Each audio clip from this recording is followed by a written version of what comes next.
Hoy día mirar a ese niño, no sé, de 10 años, ahora con 35, emprendiendo en tecnología, con una plataforma que está hoy día abierta en Estados Unidos, inversionistas europeos, con todo, igual es un shock cultural al final. Y Anti me dice, oye, tengo esta idea, yo también, como venía de Osorno, sabía que pagar el gasto común era complicado, ya pues partamos. Al principio cuando uno habla con un cliente, él te dice, mira, ¿te gustaría esto? Y te dice sí a todo, sí, me encantaría esto, por favor, hazme esto, hazme esto. Le programamos cosas y después digamos, ya, pues páganos ahora. No, es que mira, en verdad quiero esto. Y ahí nos dimos cuenta que no teníamos que ser proveedores de servicio o producto, sino que teníamos que generar una conexión con nuestros clientes. Ellos mismos se ponen las cargas, no conozco a nadie, yo tampoco conocí a nadie. O sea, al final es ser hinchante. Mi mejor amigo Osorno me dice, yo siempre te encontré súper hinchante, David. Lamentablemente he visto muchos emprendedores que matan a su empresa porque el inversionista es malo, las condiciones también tenían vetos y cosas extrañas. Hay que tener mucho ojo con quien uno suma a la aventura. A mí me gusta decir que si es que Elon Musk logra hacer la colonia en Marte, esa colonia en Marte va a ser administrada con Comunidad Feliz.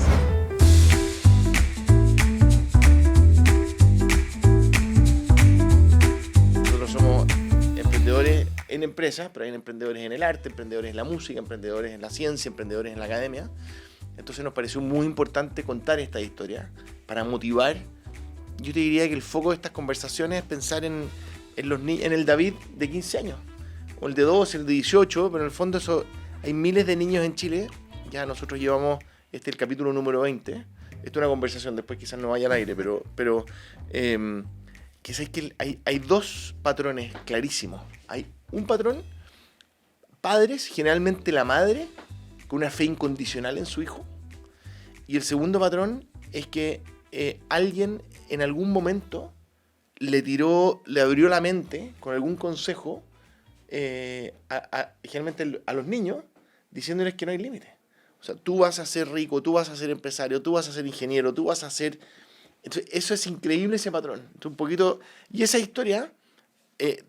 creer en los niños no necesita un nivel socioeconómico determinado, no necesitáis plata, hay muchas cosas gratis que los padres, particularmente las madres, para qué decir los profesores, los adultos en Chile debiéramos hacer para motivar que haya miles de David Peña. Ojalá más David Peña, quizás algunos Nicochea, pero más David Peña. Hay más Peña que Chea. Más Peña que Chea, sí. Yo tengo 5 hijos, así que ya te voy a pillar, pero... No, pero en el fondo eso es súper importante porque efectivamente, claro, hay personas que parten la vida desde situaciones, desde posiciones de privilegio, pero hoy día el mundo actual, lo que es interesante es que el emprendimiento se potencia más con la adversidad y con el hambre que con la abundancia y con la, no sé, con la gula. Claro, cuando las personas están muy cómodas, en verdad no hay esa motivación para emprender necesariamente. Exactamente. Y también hay un tema como de sacarse un poco el pudor. Yo lo he visto mucho en emprendedores más locales, así como que tienen sangucherías, restaurantes, cosas así, que no quieren tener redes sociales porque les da un poco de vergüenza. Sí. Y yo creo que algo que tú haces súper bien es cuando te acercas a la gente, eres muy cercano, o sea, no es una persona de otro planeta, y con todos tus logros, en verdad, puedes tirar una chuchada con alguien. Y yo creo que la gente piensa como, bueno, si es que Nico lo hace y lo puede hacer, ¿por qué no yo? Claro. Yo creo que eso también es súper valioso. Hoy día vemos a los periodistas o personas como que tienen programas de emprendimiento como muy alejados, muy en una columna de mármol, así como que uno tiene que ser muy espectacular para poder acceder a eso. Y en verdad no, o sea, Están buscando es el que le mete, ¿no?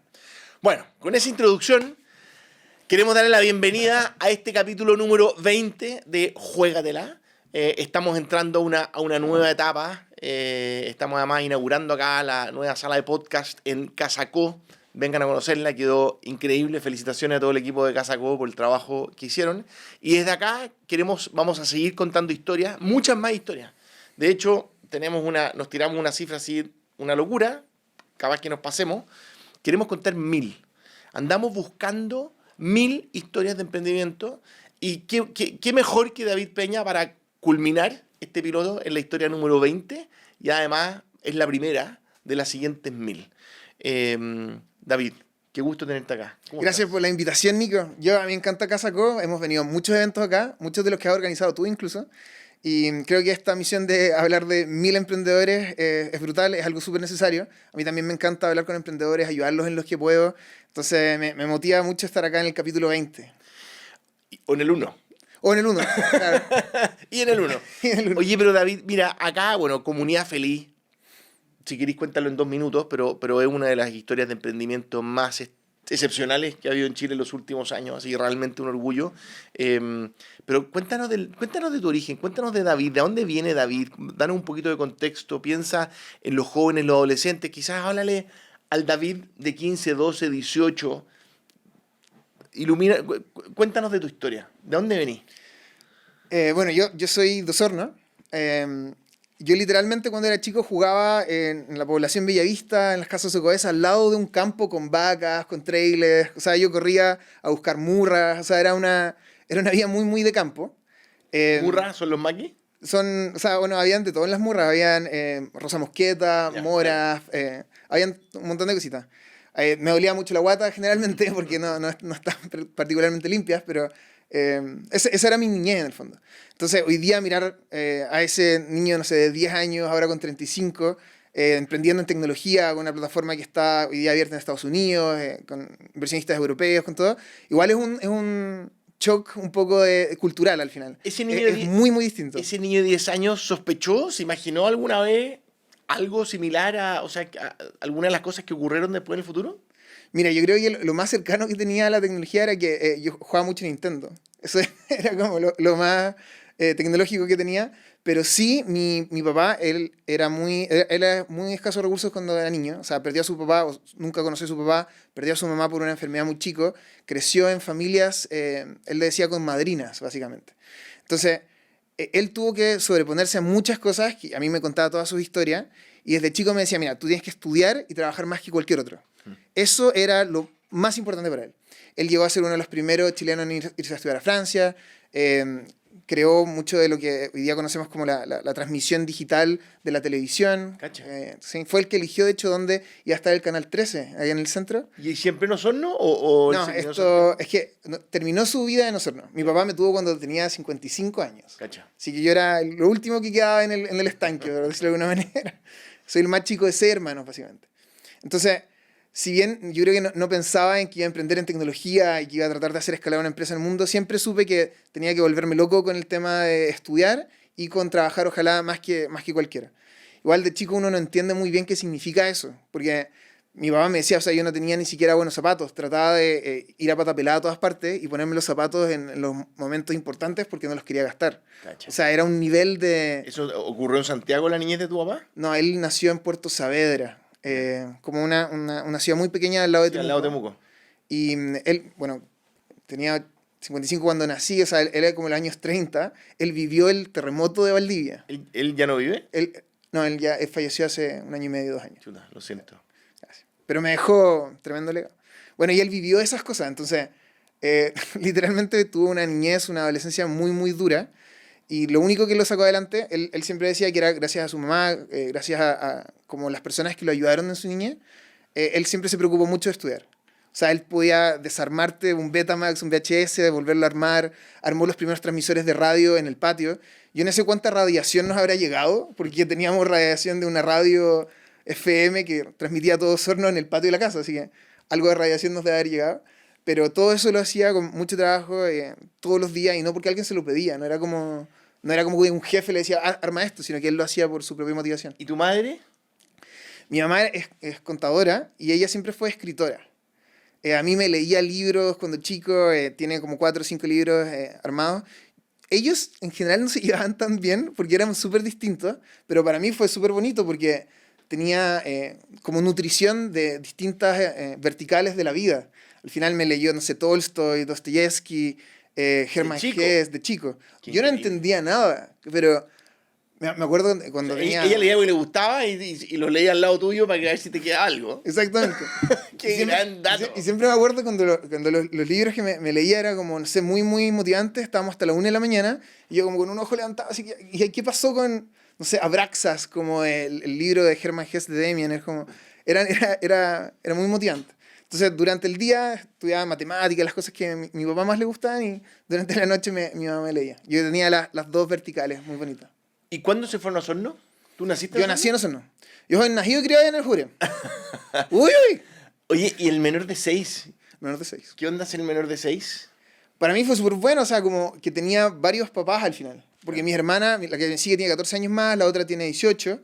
Entonces, lo que me acuerdo, mis primeras interacciones con ellas ya estaban en la universidad, venían para el verano, entonces ya tenían plata o tenían un poco de plata en el O fondo. sea, ya eres como el trabajaban. nieto, eres el sobrino. Era como un sobrino, claro. Y esto, hasta ahora fui a Holanda, me quedé en la casa de mi hermana una semana. Con mi otra hermana siempre vamos a su casa para las festividades, como ahora para el 18. Entonces era como que tenía mucho support system, Ya. como muchas personas que me motivaban. Y algo que también que me creó como muy feminista es que mis dos hermanas son Feministo. Feministo. Está buena esa conjugación.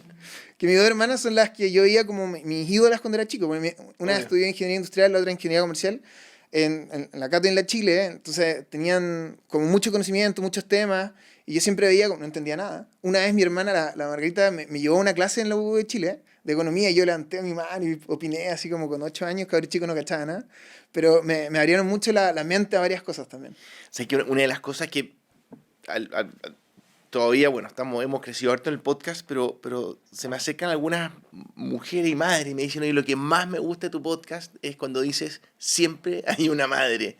Pero es que es increíble. Bueno, sí, también los padres, también hay otros estímulos. Pero la importancia de la madre y todas las cosas generalmente, fíjate que lo que tú has contado son cosas totalmente accesibles. O sea, no dependen del estatus, no depende de la comuna, no depende del lugar donde estés o de los ingresos que tengáis. Hoy día la verdad que leer libros entretenidos al lado de los hijos, chuta, que ganas de haberlo hecho ya más, pero hoy día mismo voy a leer al lado de Max, a ver si le entra algo. Oye, y bueno, y de ahí a ser emprendedor. ¿Cuándo se te empezó cuándo empezó a germinar esta posibilidad? Porque después tú estudiaste ingeniería comercial, ¿cuánto tuvo que ver el estímulo? Seguramente tuviste muchas alternativas con un padre genio técnico, una madre, no sé, humanista. Las alternativas deben haber sido infinitas, po. O sea, yo estudié ingeniería civil en computación. ¿Cacha? O sea, yo me fui más por la parte más técnica. Pero ¿Dónde te quedaste en el sur? no, en la Cato, acá en Santiago. Ya. De hecho, ahí nació un poco la idea también de comunidad feliz. ¿Por qué te viniste acá, Cato?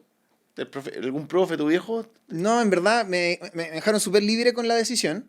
Siempre sabía que la Chile era como un poquito más técnica, pero la Cato era como más enfocada en negocios. Yo creo que tenía mejor reputación. La verdad, fue hace harto tiempo, entonces fue una decisión que quizás no planteé tan bien. Y también trato de pensar de que siempre es medio flexible.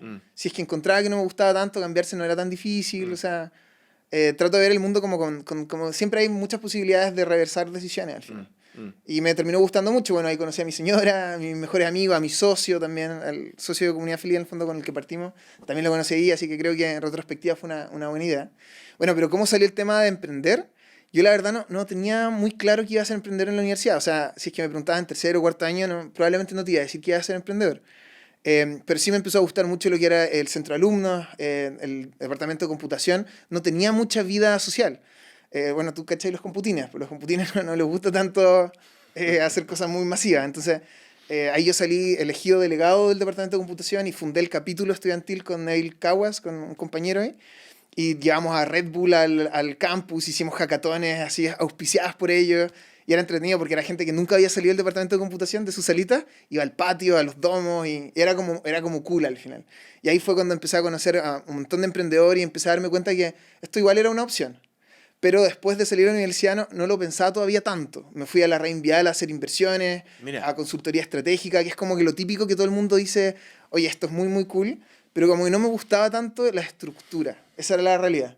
Yo creo que soy muy mal trabajador, como que no puedo tener jefe al final. Es difícil para mí estar teniendo que ver política, como tienes que caerle bien a esta persona, el regalo de Navidad, como muy duro. ¿Cuánto tiempo estuviste en el mundo financiero? Alcancé a estar como un poquito menos de un año. Ah, chuta, ya. Y lo mismo en consultoría, un poquito Ya, menos de un año. ya. Fue en una Navidad del 2015 que hubo un evento de alumnos de la universidad en donde me pillé con Anti. Y Anti me dice, oye, tengo esta idea. Yo también, como venía de Osorno, sabía que pagar el gasto común era complicado. Ya, pues partamos. Y de hecho, él tiene mucha habilidad también de venta porque me dijo, mira, no voy a pagarte La red nada. de los alumnos de regiones que vienen a Santiago, eso escucho, son los que mejor lo pasan, güey. Son los que mejor lo pasan, pero también Es duro, tenemos obvio. una dificultad, que es que a la Cato entran colegios al final. Claro. Como que todos los del Tabancura eran 35 y siguieron todo el Tabancura, todos los del Cumbres eran todo el Cumbre.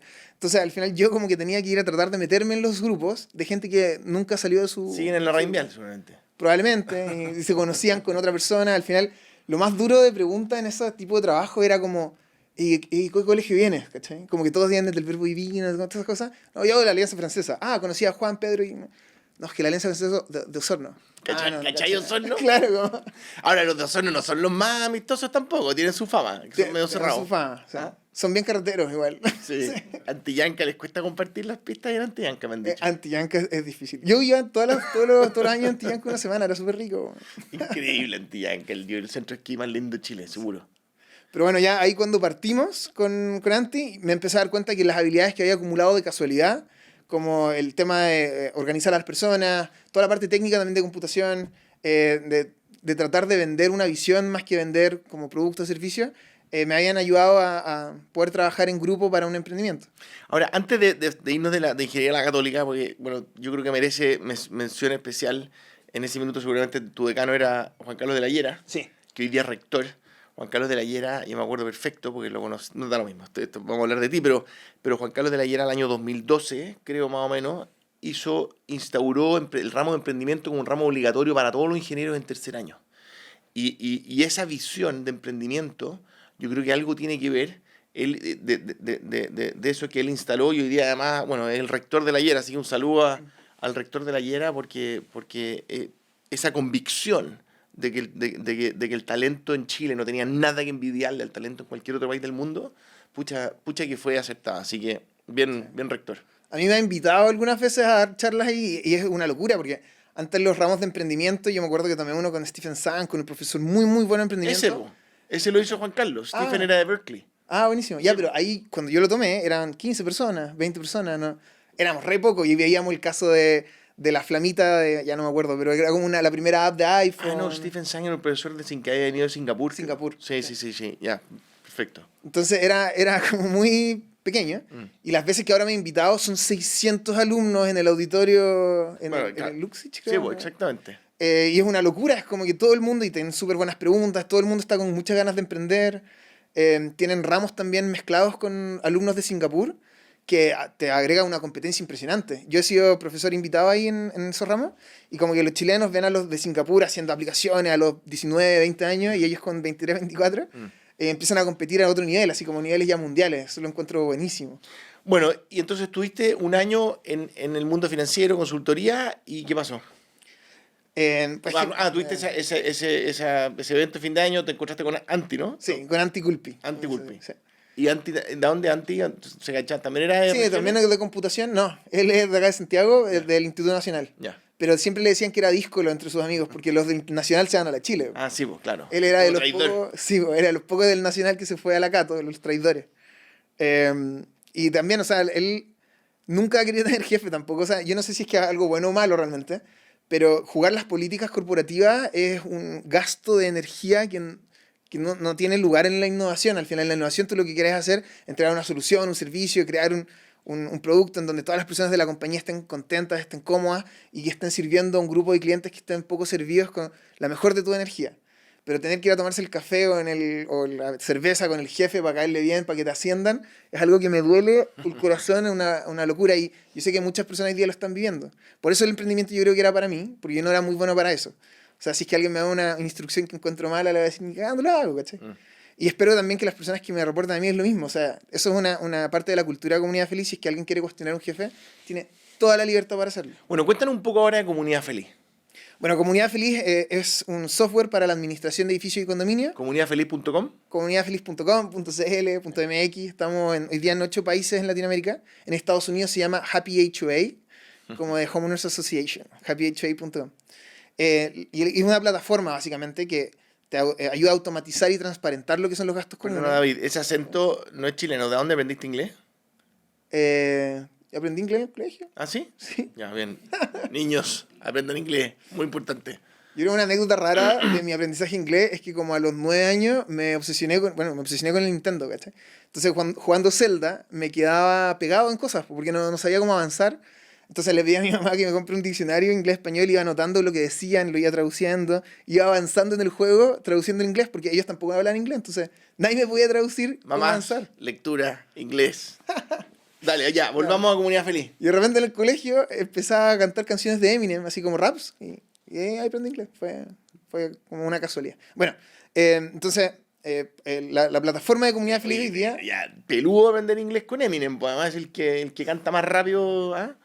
Pero es como la obsesión frente a lo que se... Porque me acuerdo que imprimía las letras y la impresora...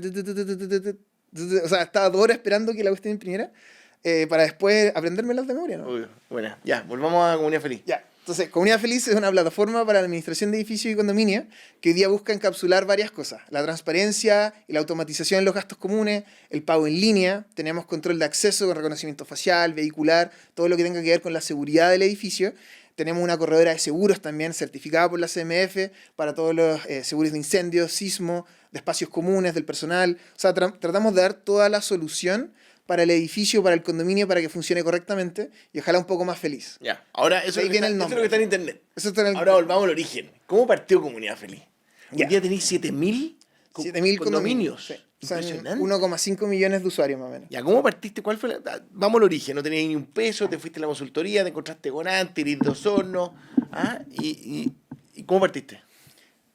Mira, la parte técnica de cómo partimos realmente para nosotros fue relativamente fácil, porque éramos 3 socios, los 3 eran ingenieros, Anti programó el 80% de la plataforma en los primeros 6 meses, o sea, como la parte técnica fue, la teníamos un poco solucionada. En donde tuvimos que aprender mucho... ¿Tú fuiste el comercial? Yo era el comercial, pero como igual estudié computación, igual me metía en el código, arreglaba algunos bugs, como en consola, cosas de ese estilo. Como que nos complementábamos súper bien. Pero separamos las responsabilidades muy claramente al principio. Claro. O sea, Anti iba a hacer mucho de producto, yo iba a hacer más la parte comercial, y Pablo, que es nuestro tercer socio, él iba a hacer la parte como administrativa y finanzas. Yeah. O sea, básicamente él hacía que no quebráramos. Ese era como su objetivo. Bueno, y la parte que tuvimos que aprender mucho, no necesariamente fue la parte técnica, fue más la parte de cómo hablar con los clientes. Al principio cuando uno habla con un cliente, él te dice, mira, ¿te gustaría esto? Y te dice sí a todo. Sí, me encantaría esto, por favor, hazme esto, hazme esto. Entonces le programamos cosas y después ya, páganos ahora. Como, no, es que mira, en verdad quiero esto, esto, esto. Y ahí nos dimos cuenta que la lógica era un poco distinta. No teníamos que ser proveedores de servicio o producto, sino que teníamos que generar una conexión con nuestros clientes. Como, ya, pero en verdad, anda, ¿qué querís tú? En verdad? Anda, ¿te importa la transparencia? ¿Te importa la automatización? Y en verdad a los administradores de edificios son emprendedores también, igual que nosotros. Entonces lo que le importaba era poder crecer como administrador. O sea, quiero ahorrar tiempo, quiero que me molesten menos. Lamentablemente por la prensa, los administradores de edificios tienen muy mala fama al final. Como que se están robando las cosas. Pero tú conoces a 100 y hay 98 que hacen todo súper bien y necesitan una herramienta para demostrarlo. Como, ya, ahí es donde te hace clic. Entonces te voy a hacer una herramienta en donde tú puedas subir todos los gastos que hiciste en el mes y esto se publica online, cualquier persona que quiera verlo lo puede ver. Como, ya, perfecto, eso quiero. Y fuimos a Viña a venderle a un administrador, le cobramos 5.000 pesos por el software mensual y lo invitamos a comer, así que gastamos 20 lucas, el pasaje nos costó 40, al final partimos con un déficit de 55 lucas, pero con un cliente que realmente nos estaba diciendo que era lo que necesitaba. Y fue súper bonito ese final de año, porque ese año entero empezamos a crecer, pero ese cliente pasó de administrar un edificio, ganar 300.000 pesos, a administrar 5. Y ganaba 1,5 millones. Y esos 5 fue posible en parte porque tenía tu software. En parte porque tenía el software. Y nos mandó una cajita de regalos para fin de año al cowork donde estábamos, que decía como, gracias a ustedes, la Navidad de mi hijo es más bonita. Cacho. Con un pan de Pascua, unas cajitas como brandeadas con su logo, porque ya no era un emprendedor individual, ahora era una empresa. Y ahí nos hizo clic en el fondo de que lo que estábamos tratando de solucionar era ayudar a estos otros emprendedores en el fondo. Y ahí empezamos a crecer, logramos nuestro interesante porque, claro, me encanta el ejemplo porque probablemente hay muchos software que han sido diseñados quizás para el usuario final, para el copropietario, pero ustedes se enfocaron en el usuario a quien más valor le iban a agregar. Claro. O sea, una cosa, claro, es mejorarle, hacerle más eficiente la administración de llevar tus gastos, qué sé yo, pero el impacto que tu software le genera al administrador es efectivamente le cambiaste la vida. Exactamente. Sí, para muchos de los otros actores dentro de nuestro mundo de personas es más un nice to have, pero para el administrador es un must have. ¿Y cómo entendiste, cómo cacharon esa diferencia entre el must have y el nice to have? El must have es algo que necesitas y el nice to have es algo así como simpático. Claro, como la diferencia entre la aspirina y la vitamina. Exactamente. O sea, lo hicimos estando ¿Cómo cacharon que el dolor estaba en el administrador? Lo hicimos estando muy, muy cerca de los clientes. Al final, que es lo que tuvimos que aprender, porque muchas veces pensamos nuevamente, que... tu cliente, el administrador. pero también las otras personas que estaban en el ecosistema. O sea, los residentes son los que tú entrevistas a un residente y siempre te va a decir, mira, me están robando el gasto común está muy alto, estoy seguro que hay cosas malas, no sé, los proveedores no hacen las cosas. Siempre te va a reclamar mucho. Pero después tú le dices, como estás dispuesto a poner tiempo, dinero para que esto se solucione, como, no, yo tengo mi trabajo, en verdad no estoy, como que no está ni ahí realmente, como nos gusta reclamar, pero no mucho hacer cosas. Bueno, cerraste tu primer cliente, 5 lucas mensuales, te gastaste 100 lucas entre el pique y el almuerzo. ¿Cómo seguiste? Bueno, nosotros, después de hacer todo eso, como que Pero, tener ¿cómo estaba MVP financiado? Cada uno ponía al cada mes uno, lo que faltaba. a mi Anti cuando partimos me dijo, mira, necesito 500 lucas y no te voy a pagar nada, ¿está bien? Como, bueno, tú tampoco estás ganando nada, no, yo tampoco estoy ganando nada, ya está perfecto. O sea, como que al final financiamos como con 1,5 millones de pesos que pusimos 500 lucas cada uno, la mayoría de los primeros meses. ¿Y la propiedad en 3/3? Sí, pero fue con un vesting. Yo le dije a Andy, como en verdad, si es que nos llevamos mal, si es que no logramos trabajar juntos, si es que el proyecto no va, prefiero que no estemos casados desde el primer momento al final.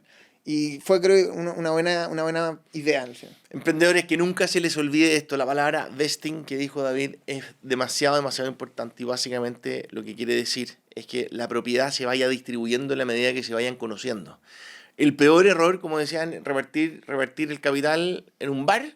Un amigo tiene una idea, oye, somos amigos, no somos amigos, ya 25 cada uno, sacar el alcohol, quedó un gil haciendo toda la pega, los otros 75% volvieron a sus vidas y eso no va a terminar bien. Entonces el vesting es el proceso de, o en inglés, o en español, el devengamiento de la propiedad. Y una quizás de más que el producto, más que la estrategia, una parte fundamental en el éxito empresarial es que la propiedad de las empresas esté bien distribuida y se distribuya de acuerdo al valor que agrega cada una de las partes. Puede ser en tiempo, puede ser en plata, pero lo importante es que sea un reflejo correcto, porque si es un reflejo incorrecto, eso va a consumir amistades, relaciones familiares, relaciones empresariales, ¿para qué decir? Sí. ¿Sí o no? Totalmente de acuerdo. Y en verdad esa conversación tiene que ser corta. Sí, pues. Tiene que ser como, mira, estas son las reglas y después nunca más hablamos del tema. Además que si alguien cuestiona eso, no lo querés de socio. Claro. Si alguien te impone, te exige un 25% porque somos amigos, no, po, ese socio no te sirve. Claro. Y en verdad durante estos 10 años que llevamos han habido periodos en donde uno trabaja más, el otro trabaja menos, uno está como con algún problema familiar, otro está con otro problema familiar, entonces nos hemos tenido que ir bancando, pero como que uno nunca puede volver a tener esa conversación a los 3 meses, a los 6 meses, al año, si las reglas ya están puestas, esas son las reglas, ¿no? Ahora, eran 3 y ahora quedan 2 de los fundadores. Ahora quedamos 2, sí. ¿Cómo fue la salida del tercero? Pablo salió como en el año 7, o sea, él ya había cumplido su vesting, o sea, nunca no trabajamos bien, pero la administración y finanza de la empresa se complejizó mucho con los años. Claro. O sea, nosotros tenemos inversionistas americanos, europeos, mexicanos, chilenos, tenemos 4 compañías distintas, una holding en Estados Unidos, tenemos la propiedad intelectual incorporada. Pero te fuiste muy rápido, espérate ya. Partieron los 3 socios, después empezaron a crecer, Sí. después las siguientes lucas, ¿se le acabaron las lucas o los clientes le empezaron a dar suficiente? O sea, ese marco te lo está dando porque como las finanzas se pusieron tan complicadas, Obvio. Pablo No, tampoco pero antes- se quería enfocar en eso, entonces Claro. por eso salió. Ahora, ¿cómo se financiaron en los primeros 1, 3, 5 años? Bueno, el primer año ganamos un fondo semilla. Ya. Ya con el MVP, con la primera decena de clientes. Me acuerdo ¿Startup que, Chile? fue con Corfo Semilla Directo. Ya, bacán. Startup Chile vino después, un poquito más adelante. Ya. Ahí hay un genio que creó Startup Chile, no se me ocurre quién, no me acuerdo quién fue. Pero Startup Chile nos apoyó después. En el 2017 ganamos el fondo Scale. Ya. En total, Corfo nos ha de haber apoyado con 120 millones en los 2 primeros años, una cosa como eso. Que a todo esto hemos ya devuelto con grandes creces con impuestos. Así que fue una buena inversión probablemente del gobierno. Qué importante eso, a que se sepa, que gana saber las retribuciones de la plata. Nadie sabe realmente cómo ha retribuido para el país las plata invertidas por Corfo. Yo lo evalué como entre nosotros hablamos como, oye, si publicamos cuánto estamos pagando impuestos para que vean en verdad cuánto estamos devolviendo, pero por temas comerciales, como es información muy delicada. Claro. No tiene sentido publicarla, pero yo creo que algo así, alguien debería hacerlo. O sea, si es el mismo Startup Chile. Entonces, los primeros años fue con ingreso y con Corfo. Sí, con Corfo. ¿Hasta cuándo empezaste? ¿Cuándo recurriste a inversionista? El mismo final de 2016, o sea, a partir de segundo 2017, el segundo año, nos invirtieron semilla. Ya. Y ahí yo también creo que tuvimos harta suerte porque nuestros Andrés inversionistas Cargill. son Andrés Cargill, que es un seco del ecosistema, es uno de los mejores, yo creo, inversionistas. Saludos Andrés, fundador de Orión. Fundarían de Orión. George Cargill, también su hermano, hoy día es parte de Core Angels. Sebastián Kreis, el fundador de Zeppelin. Antonio Roja, hoy día tiene un fondo de secundaria. Guaira, ¿Todos entraron ahí en el 2017? todos entraron ahí. Mira. Felipe Mato también, de Chile Ventures, pero él como persona, no como Chile Ventures. Ya. O sea, muchos inversionistas que eran muy, muy, muy buenos, nos aportaron un montón. ¿Cómo llegaste a Andrés Cargill? Él fue cliente nuestro. Una vendedora, de hecho, nos dijo, oye, le vendí este edificio y el presidente del comité quiere conocerlos porque parece que es inversionista. Entonces, cuando la vendedora nos dice eso, es como, ¿verdad? No estamos tan seguros que esto fuera real. O sea, no, es raro igual que alguien te contacte de esa manera. Bueno, pero de todas maneras fuimos a la oficina y me acuerdo que con Anti estábamos vestidos así como que habíamos ido a jugar tenis en la mañana, entonces estábamos como muy informales. Fuimos a la oficina y en la oficina Andrés Cargill es un gran empresario, o sea, la empresa es grande, tenía como 3 secretarias y es como, hoy venimos a hablar con Andrés Cargill y la secretaria nos mira así, ¿ustedes con el dueño? ¿Qué, tan seguros? Como que nos tuvieron que confirmar 3 veces antes de tener la reunión. Bueno, y entramos, conversamos un poco de la plataforma. Él había hecho, incluso su equipo había tratado de hackearnos la plataforma y la encontró muy sólida. Hablamos como 1 hora, 2 horas acerca de la compañía y dijo, ya, bueno, déjenme invertir en ustedes. Fue una cuestión muy, muy rápida y yo creo que fue con mucha suerte también. Y ahí está, ¿cómo estaban tus finanzas en ese minuto cuando entró Andrés? Mira, al principio, cuando recién conversamos, ese primer momento, las finanzas iban bien. O sea, estábamos con Corfo y con todo. Pero la conversación de cómo invertir, nosotros también era la primera vez que invertía un externo. Entonces, cómo invertir el vehículo, si es que iba a ser nota convertible, acciones directo, cómo iba a ser parte de una ronda, iba a ser una inversión individual, se demoró como 2-3 meses. Y esos 2-3 meses, nuestra caja fue bajando. En un momento, creo que fue como en septiembre, octubre, teníamos 8.000 pesos en la cuenta. ¿Qué día del mes? ¿Te acordáis? Era como el 15, estábamos a mitad del mes. O sea, ahí pagaban los impuestos y te faltaban los sueldos. Eso, no íbamos a poder pagar los sueldos. Entonces ahí escribimos a Andrés como, oye, tú dijiste que ibas a invertir, ¿puedes invertir este mes? Y dijo, ¿pero por qué tienen tanto apuro? Es que no tenemos plata. Y en verdad Andrés lo que podría haber hecho es apretarnos, así como, hoy quiero más porcentaje, como que podría haberse portado mal, pero fue, bueno, como lo dice la palabra, ¿cierto? Fue un ángel de inversionista porque como estábamos complicados nos depositó y arreglamos la parte administrativa después. Qué notable. Y bueno, es que la verdad que la historia me gusta tanto porque tiene como todos los atributos contrarios a la caricatura, a la imagen que tenemos. Acá tenemos un emprendedor de Osorno, su papá no venía de ningún clan muy, no sé, pudiente, conectado, estudió en la Alianza Francesa de Osorno, llegó a la Universidad Católica, de haber estado más o menos excluido de los grupos típicos, y a la hora de levantar plata, desarrollaron un producto bueno, a la hora de levantar plata fue con un cliente, tampoco era un conocido, y aquí está ahí, o sea, es notable. Como la otra vez, a mí una historia que me encanta, un emprendedor yo participo en el G100, que de hecho la armamos con Andrés y con otros emprendedores, el Giovanni López, que es un emprendedor de La Ventana, que ganó el campeonato de emprendimiento en La Ventana, en su discurso final, dijo, yo estoy acá, yo gané este campeonato, no a pesar de ser de La Ventana, gracias a que soy de La Ventana. Bueno. Y en este caso, gracias a que tu papá, tu mamá, Dostoyevsky, las televisiones de chico, el Nintendo Osorno, gracias a eso, es que yo creo que estáis donde estáis, po. Sí, o sea, es una combinación de cuando la preparación te pilla con la oportunidad también. Totalmente. Sí, yo creo que hay un montón de emprendedores allá afuera que... Yo hablé ayer con uno que está empezando un proyecto súper bueno, pero como que me dice, no sé qué hacer, no sé, como que están tratando de planificar todo y como ellos mismos se ponen las cargas, como porque no conozco a nadie y al final ese tipo de historia yo tampoco conocí a nadie. O sea, al final es ser hinchante, que mi mejor amigo Sorno me dice, yo siempre te encontré súper hinchante, David, pero ahora te encuentro perseverante. Claro, más elegante. Claro, más elegante. Oye, ¿cuánta plata te pusieron? En ese momento pusieron $300.000. Ya. Sí. ¿Y la dilución, se puede saber cuánto fue la Fue como 20% de la compañía. Ya. Es otro. Nunca se diluyan más de un 20% en la primera ronda. Ojalá no sea más de un 10, ojalá un 5. Ojalá no se diluyan nunca. Los emprendedores que salen celebrando, que cerraron la ronda. Sí, puede ser, pero ojo, conozco demasiados casos de rondas equivocadas, montos muy grandes. Cumplo es bootstrapeado, ¿no? Bootstrapeado, es un bootstrapping bien curioso, porque hicimos 10 rondas de financiamiento, chicas y cortas.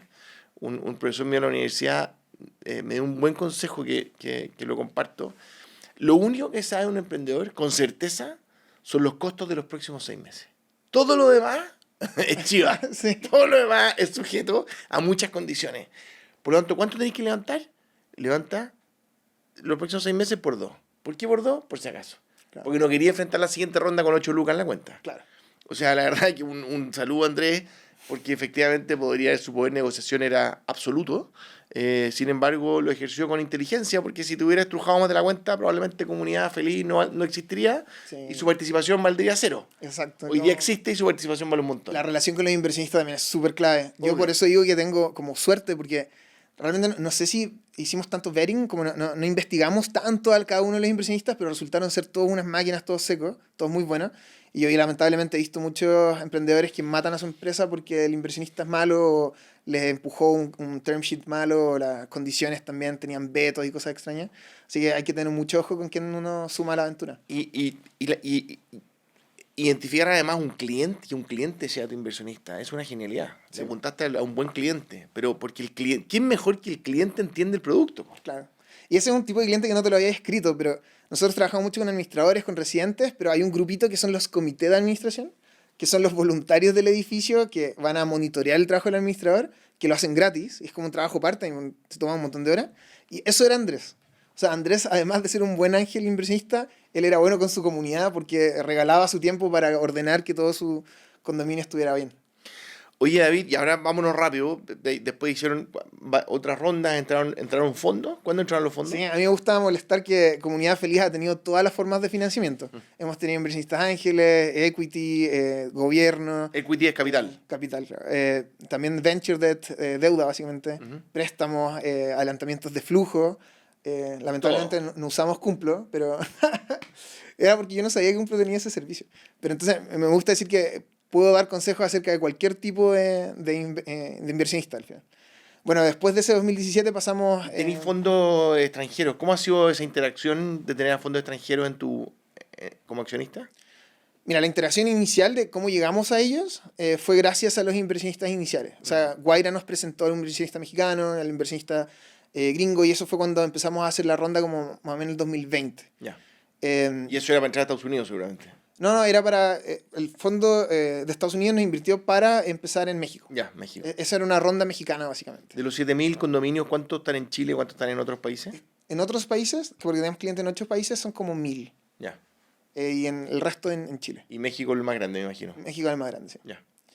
Entonces la interacción inicial fue relativamente buena. De hecho, el inversionista gringo nos invirtió sin conocernos físicamente. Ya. Están tan acostumbrados a invertir como, déjame ver cómo van. Ya habíamos pasado $1 millón de ingreso anual recurrente. Entonces, más o menos entendían el SaaS. El SaaS es un negocio de suscripciones. Entonces fue una inversión buena. ¿Cuánta gente trabaja hoy día en Comunidad Feliz? Como 220 personas. Más o menos. 220. Sí. ¿De esas cuántas en Chile? Yo diría como 150, 160 son en Chile. Pero somos una empresa full remota. Entonces incluso los chilenos se van a trabajar en otras partes. Hay gente en México, en Europa, en Brasil, en Estados Unidos incluso. Una de las cosas que siempre tratamos de decir es que vamos a encontrar talento en cualquier parte. Y que Comunidad Feliz tiene las herramientas para poder hacerte un trabajador exitoso en Comunidad Feliz. Da lo mismo en donde estés viviendo. Oye, David, ¿y dónde ves a Comunidad Feliz en 3, 5 años? A mí me gusta decir que si es que Elon Musk logra hacer la colonia en Marte, esa colonia en Marte va a ser administrada con Comunidad Feliz. Eso es lo que me gusta a mí decir como visión del futuro. Pero hoy día estamos creciendo mucho en los países en Latinoamérica, en México, en Colombia. Estados Unidos partimos también este año, pero le hemos invertido relativamente poco porque hay que invertir mucho dinero para Estados Unidos.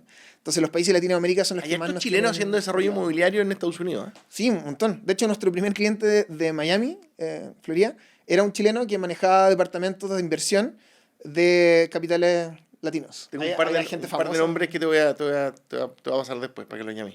Ya, bueno, buenísimo. Y en verdad, el mercado de software en Estados Unidos está un poco atrasado en el tema de property. Como que hay software que tienen 40 años, 45 años, que claro, tienen un gran porcentaje del mercado, pero se ven antiguos, o sea, como se ven con interfaces poco amigables para el residente es malo, y la mayoría de los residentes que yo conozco de Miami por lo menos, me dicen que su aplicación para el edificio es mala. Tenemos una buena oportunidad, yo creo. Oye, el tiempo está volando, pero quiero dejar los últimos minutos, los penúltimos, para hablar de una persona muy importante en tu vida, que es la Cami. La Cami, mi esposa. Hablemos de la Cami, porque yo creo que yo hace una capsulita que, así como mi pic en redes sociales, que se viralizó total cuando dije que la elección de pareja era la decisión más importante de la vida, pero indiscutiblemente en mi caso. Bueno, y parece que, no sé, pues habían varios de acuerdo. Pero eso es algo que se habla poco. Se habla poco. Porque para un David Peña, para una comunidad feliz, ¿por qué no nos contáis lo que queráis? Pues, pero el fondo de la Cami. Pues. Bueno, yo conocí a la Cami, esposa, en la universidad. El primer día de la universidad nosotros fuimos tan nerds, y yo tenía miedo de que no iba a conocer a nadie. Entonces, antes de que partiera, tomamos clases de verano en la universidad. Y éramos como 15, porque éramos solamente los nerds que no querían disfrutar su último verano antes de entrar a la universidad. Querían estudiar su último verano antes de entrar a la universidad. Bueno, y ahí la conocí. Bueno, después pasaron varias cosas durante Ahora, el igual año. estáis viniendo de Osorno, igual quería llegar con algunos amigos. Eso, porque quería... Sí. No era tan loco la idea. No era tan loco, ¿no? Bueno, ahí pasaron varias cosas, durante ese año nos conocimos, un grupo de amigos y todo, y el segundo año empezamos a pololear. Y es verdad que es la decisión más importante que tienes de tu vida, porque esa persona te va a ver en todas tus situaciones, te va a ver en los altos, en los bajos, cuando cometes errores, cuando tienes éxitos, y también hacia el otro lado, también vas a tener que apoyarla a ella en las cosas buenas, las cosas malas, en sus distintos sueños. Ella, por ejemplo, quería hacer el MBA y entró a Stanford, la mejor universidad del planeta, y yo estaba con comunidad feliz. Entonces, bueno, ¿qué hago? Al final nos fuimos juntos. Yo desde Stanford trabajaba a las 4 de la mañana, porque con los cambios de horario tenía que ajustarme al final. Y sus compañeros de piso... Stanford está en California, en Silicon Valley. Claro, eran como 5 horas de diferencia. Sus compañeros de piso me odiaban porque era como... oye, weón, conozco todo lo que tenga que ver con comunidad feliz, los edificios en Chile. Cállate. Porque a las 4 de la mañana empezáis a gritar en tus reuniones. Yo soy bien, hablo fuerte. Entonces tenemos que acompañarla, y yo creo que hemos tenido suerte de poder balancear esas cosas. Ella se fue por otro lado, mucho más corporativo, trabajó en BCG, esta consultora mundial, después el gobierno, ahora está en Notco también dirigiendo la estrategia. Y si bien tenemos muchos temas como en el trabajo que nos hacen estar motivados o tristes o cansados, siempre tratamos de encontrar esos espacios entre nosotros para acompañarnos y también motivarnos. Qué buena. Saludo a la Cami. Gracias por apañarse mutuamente. Así que seguramente cuando la entrevisten a ella le preguntarán por David. Pero bueno, ya voló el tiempo. Qué maravilla esta conversa, David. Yo no nos conocíamos, habíamos hablado varias veces, pero puras conversaciones cortitas. La verdad que poder profundizar un poco más. Ojalá que las madres en el futuro no muy lejano lean historias de David Peña, además de Dostoyevsky, para contar esta historia. Porque esta historia es totalmente posible. Son las historias posibles que están al alcance de todos los niños, de todos los adolescentes. Y mírate el valor para Chile. Mírate el valor para Chile que a un David Peña le hayan leído, lo hayan motivado, lo hayan empujado, hayan creído en él, se hayan enamorado de él. Así que muchas gracias David, realmente, porque ejemplos como estos van a hacer que Chile sea lo que tiene que ser. Un país increíble, con emprendimiento sin límite, da lo mismo donde naciste.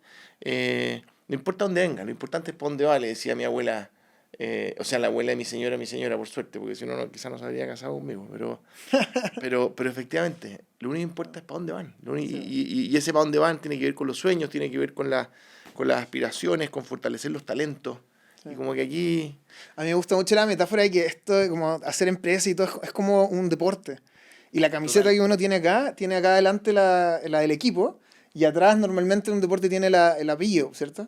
Entonces uno trabaja por lo que uno está tratando de construir, uno trabaja por su equipo, pero también trabaja uno por su apellido, porque ahí estás, en el fondo, motivándote con toda tu familia, todos tus profesores, toda la gente que estuvo apoyándote a ti como persona. No, y lo que me encanta tu ejemplo, que es mucho más importante el equipo que el individuo.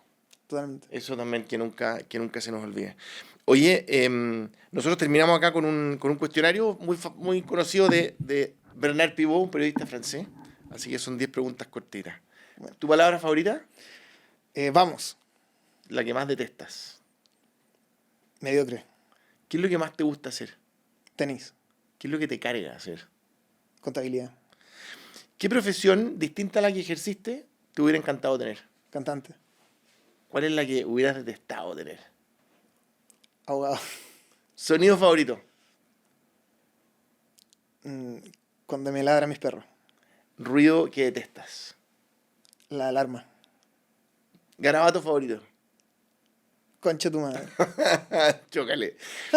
La última. Si Dios existiese y te recibe en las puertas del cielo, ¿qué es lo que te gustaría que te dijera al llegar? Lo hiciste bien. David, qué honor haberte tenido acá. Siga con todo, compadre. Chile lo necesita. Hay miles de Davides que van a surgir, estoy seguro, gracias a esta historia. Así que bueno, esto es Juégatela. Muchas gracias por su atención. Compartan, difundan y nos vemos en el próximo capítulo. Nos quedan 999 historias increíbles que contar. Vamos. Muchas gracias. Chao.